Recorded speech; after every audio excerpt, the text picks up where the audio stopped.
পথাৰ সিপিনে পথাৰ আহি অকলে আহি আছিলোঁ আজি। ৰাস্তাটো কোনপিনে আছে গমেই নাপাইছিলোঁ, পাহৰি থাকিলোঁ। ওচৰতে আছে গছ এজাক, গছজোপা পোনাই কিনে আহিলোঁ।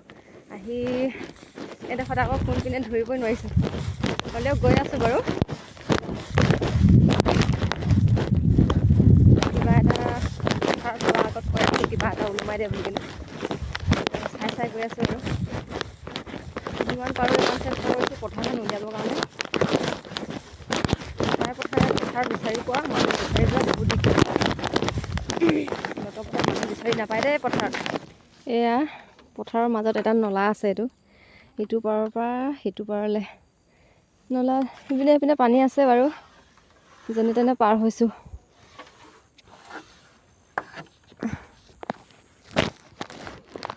এইডাল শাকো বগাই পাৰ হৈছোঁ দেই। এইটো পাৰ পালোহি, এতিয়া পামগৈ আৰু বেছি টাইম নালাগে, আৰু 10 মিনিটমান লাগিব।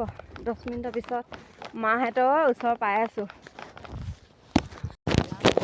আহি পাই গ'লোহি দেই পথাৰখন বিচাৰি আমনি লাগিছে।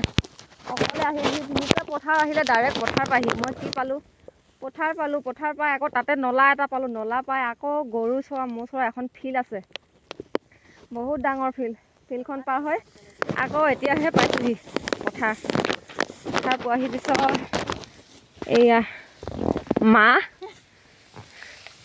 এজনী হ'ল মোৰ মা আৰু এজনী হ'ল বৌ। কিমান সময়ত পালেহি? আমি 10টা বাজিলে না? 10টা বাজিলে না 10টা হৈছেহে, নাজানিছোন। তেতিয়াহ'লে বহুত দেৰি পিছ নাই পোৱা, 10টা বজাত পালেহি যদি।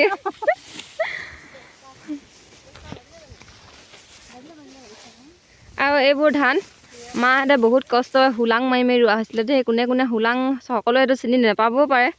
হোলাং মানে কি, লাঠি এডাল লৈ খুচে, দেউতাই খুচি দিয়ে আৰু মায়ে গাঁতবোৰ উলিয়াই তাত কঠিয়াবোৰ দি টিপি দিয়ে, গুজি দিয়ে, সেইটোকে কয় হোলাং। এয়া আছে আমাৰ বৌ, এজনী মোৰ বৌ দেই। এদিকে চাই থাকোঁ এবাকে। ৰ'দত কি কৰি আছোঁ আহিয়ে। 3জনীয়ে ধান কাটি আছিলে, মোৰ লগত এতিয়া 4জনী হ'ম দেই। 3জনীয়ে কিমানখিনি মাটি কাটিব পাৰোঁ এতিয়া। ধান কাটি এতিয়া চাহ খাব লৈছে। এজনী আমাৰ বৌ, এয়া বৌৱে পানী লৈ আনিছে আৰু কমলা টেঙা আনিছে। এজনী হ'ল মা, এজনী মোৰ জন্ম দিয়া মা দেই। আৰু এয়া বৌৱে আনিছে চাহ খাবৰ কাৰণে। এইবোৰ ধুনীয়া শিমলু আলু বগাকৈ বইল কৰি আনিছে। এইবোৰ শিমলু আলু আৰু এয়া বিস্কুট আৰু কমলা টেঙা, এয়া ভুজিয়া পেকেট, আৰু এয়া ফ্লাক্সত চাহ লৈ আনিছে। ধুনীয়া গৰম হৈ আছে, গৰম চাহৰ লগত শিমলু আলু। এয়া বৌৱে চাহ ঢালি আছে। এইটো আমাৰ কল্যাণ।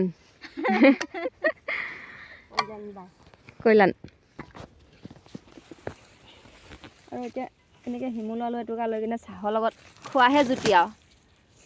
আপোনালোকে শিমলু আলু খাই ভাল পায় নাই? মোৰ কিন্তু শিমলু আলু খাই খুব ভাল লাগে দেই।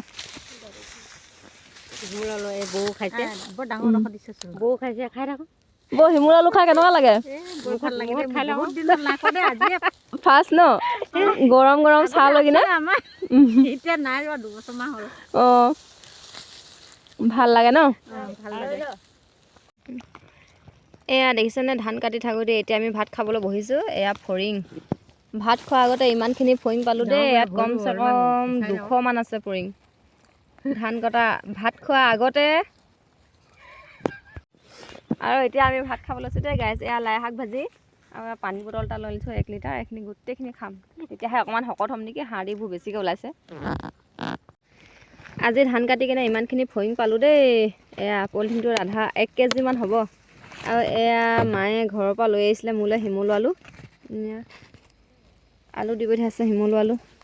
আৰু এয়া দৰৱ গাহৰিৰ কাৰণে, এয়া ছাগলীৰ কাৰণে।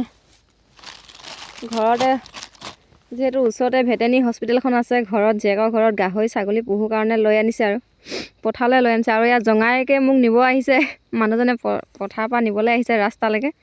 শাহুৱেকে এয়া জঙাই ক'লে তামোল এখন কাটি দি পঠিয়াইছে। আৰু এয়া মাহঁতে যাবলৈ ওলালে। ধান কাটি শেষ কৰিব পাৰিম বুলি ভাবিছিলোঁ, নোৱাৰিলোঁ। অকণমান সৰুকৈ থাকি গ'ল দেই গাইছ। এয়া 10টামান বজাত 2 ঘণ্টামান লাগিব ধান কাটিবলৈ, ইমানখিনিমান সময় থাকি গ'ল। ৰাতিপুৱা ঘৰৰ পৰা ওলাই আহি ধান কটাৰ পৰা আৰু গধূলি সামৰালৈকে বহুত দীঘলীয়া হৈ গৈছে। আমনি পাবও পাৰে ৰাইজে। শাহুৱেকে তামোল এখন কাটি দি পঠিয়াইছিলে নহয়, তামোল খাইছে? খাই আছোঁ তামোল খাই এই আছোঁ। বেগটোত কি আছে বুলি ভাবিছে আপুনি? বেগটো দেখিলোঁ এই শিমলু আলু আছে, শিমলু আলু দি পঠিয়াইছে আৰু ফৰিং। ফৰিংখিনি দেখাই দিয়ক। ফৰিং বহুত পালে।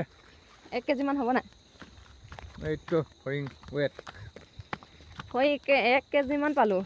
আৰু গধূলি হ'ল বুলি অকণমান আগবঢ়াই নিবলৈ আহিলে। আৰু 1 কিলোমিটাৰ বেছিয়ে হ'ব, 1-1.5 কিলোমিটাৰমান হ'ব। ইমানখিনি খোজকাঢ়ি গৈহে আমি পিছ ৰাস্তা পামগৈ।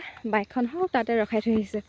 আহি আৰু ইমানখিনি আগবাঢ়ি আহিছে, গধূলি হৈছে নিবলৈ বুলি। Bye bye bye.